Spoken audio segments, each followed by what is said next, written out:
ಬಳ್ಳಾರಿಯ ಕಂಟೋನ್ಮೆಂಟ್ ಬಳಿ ಜನಾರ್ದನ ರೆಡ್ಡಿ ಅವರ ಲೇಔಟ್ನಲ್ಲಿ ಜಿ ಸ್ಕ್ವೇರ್ ಕಾಂಪೌಂಡ್ನಲ್ಲಿ ಜನಾರ್ದನ ರೆಡ್ಡಿ ಅವರ ಮಾಡೆಲ್ ಹೌಸ್ಗೆ ಯಾರೋ ದುಷ್ಕರ್ಮಿಗಳು ಬೆಂಕಿ ಹಚ್ಚಿದ್ದಾರೆ.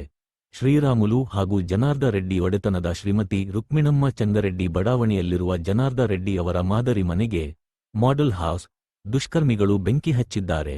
ಈ ಕುರಿತು ಜನಾರ್ದ ರೆಡ್ಡಿ ಅವರು ಬಳ್ಳಾರಿ ಎಸ್ಪಿ ಅವರಿಂದ ಮಾಹಿತಿ ಪಡೆದು ಬೆಂಗಳೂರಿನಲ್ಲಿ ಅಧಿವೇಶನ ನಡೆಯುತ್ತಿದ್ದರಿಂದ ಅದು ಮುಗಿಸಿಕೊಂಡು ವಿಷಯ ತಿಳಿದು ತಕ್ಷಣ ಅವರು ಬಳ್ಳಾರಿಗೆ ಧಾವಿಸಲಿದ್ದಾರೆ.